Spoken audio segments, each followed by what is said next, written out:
So the Utah Jazz happen to have quite an underrated young core, I think, being built over there that still has a couple of really elite, solid role players like Colin Sexton and, of course, All-Star Larry Markkinen. But one thing that I think, not a lot of people are talking about in terms of, they've still got this young core that's happening is they continually adding multiple first-round picks to this team. And, of course, they do actually still have their lottery pick this year, which at the time making this video is at pick 8. Again, we don't, of course, know the official 2024 draft lottery results and who's risen and who has fallen. So again, I will just be going off based off standings of who I do decide to select with this pick.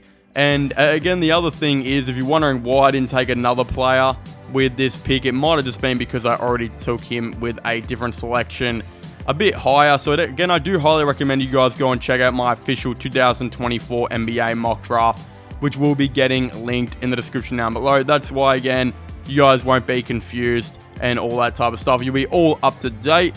But yeah, I guess without further ado, here's who I will be taking with the 8th overall pick if the 2024 NBA draft were to happen today. We have the Utah Jazz, and you can basically pick any position for these guys. They're looking for quite a fair bit, of course. They got a really good and awesome young core on that team so far, but are definitely looking to add some guys here. And with a couple of the different positional needs, but also looking at their best, the best player available, I have actually gone with Donovan Clingan from, of course, Clingan, who is a 7'2" center who absolutely dominated recently in March Madness, of course, helping the Huskies win it all. He is an extremely good big who I think has jumped in a lot of mock drafts as of recently. It is being said he's a great rim protector with great touch around the rim. Oddly enough, actually a pretty solid passer for a big man. He's a great rebounder, whether it's offensive or defensive, and a pretty efficient scorer. Of course, there have always been downsides with certain centers like this. It's being said he's not a good switchable defender, not a good shooter, which I don't see as an issue.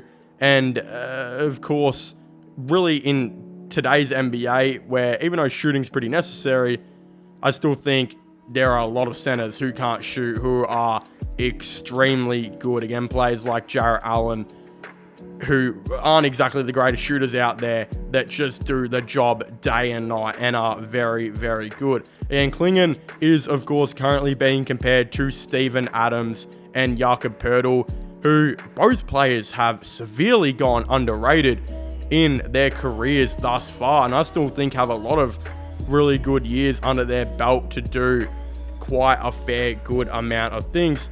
I just think this pick makes a lot of sense right now for the Utah Jazz, as they're definitely looking for who their future center is going to be in the NBA.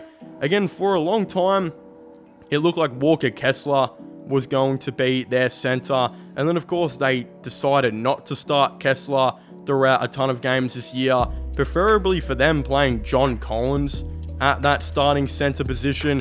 Then I've even seen, after Collins, I've seen them go pretty small ball and play Larry Markkinen at that center position as well, who, again, is not small, obviously being 7 foot, but just doesn't really, of course, play like a center at all. He plays a lot like a small forward or power forward in today's game. So they're definitely out and about looking for who I think their future starting center is, of course, going to be. And with Donovan Clingan just succeeding really, really well as of late and averaging a really respectable, I believe, 13 points per game and 7.5 rebounds.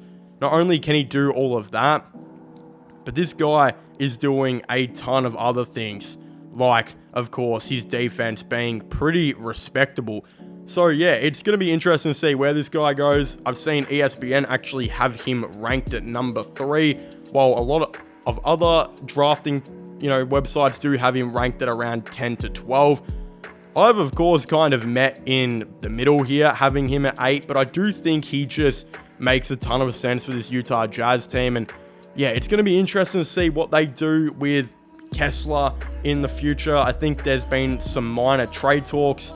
I'm not exactly too sure what's going to be going on there. Again, Kessler, I think his ceiling is a lot lower than what a guy like Clingan's probably is. So it's going to be kind of really interesting to see how this, of course, does go. But again, the man just dominated in what will be most likely his final season, of course, of college, putting up excellent stats, being a great defender, being a pretty decent passer as well, and of course, taking the Huskies to the promised land. So you really can't ask for anything more like that. Getting an absolutely massive proven winner who did actually, of course, take down my previous pick, Zach Edey, in, of course, the championship game.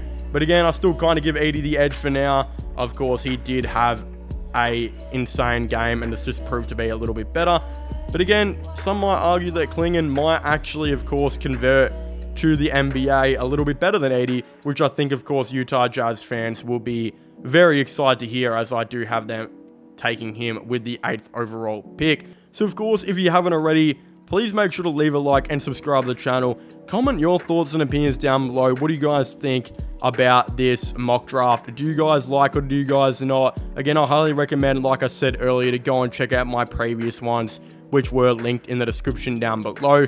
Again, don't forget to subscribe to my gaming channel and this one, of course, if you haven't already. Links for that gaming one will be in the description down below.